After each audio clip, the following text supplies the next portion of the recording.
the conflict between Russia and Ukraine does not involve us directly. However, because neither Russia nor Ukraine is a major trading partner of ours.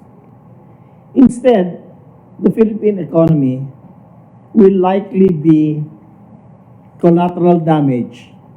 It is as if we are hit by a ricocheting bullet. These indirect shocks are likely to be felt through four major channels. Is there a slide? Yeah, four major channels. The commodity market, the financial market, investments, and the impact on our fiscal health.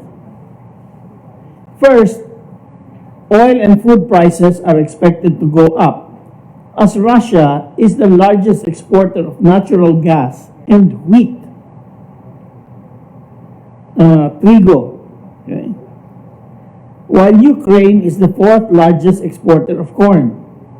As the conflict continues, Ukraine and Russia's main trading partners, predominantly the European Union, will look to trade with other countries such as US and China, where we are buying both wheat and corn, thereby pushing up the prices of commodities in these markets as well.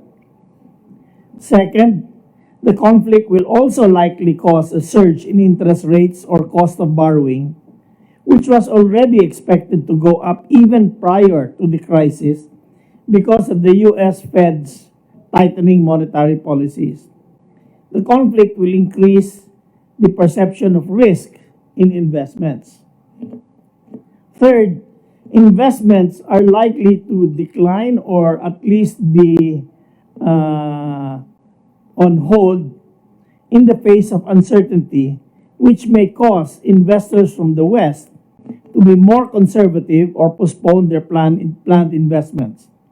Once sanctions are imposed, it will take a long time for investor and consumer confidence to return to normal.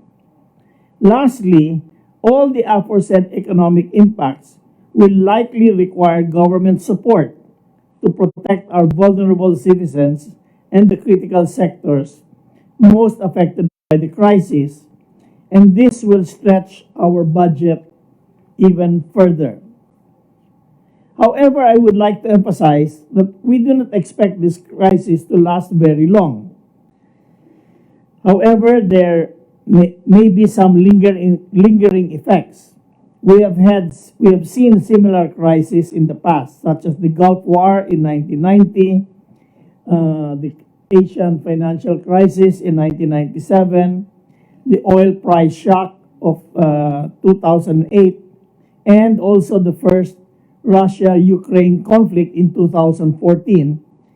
And we have weathered all of these crises very well.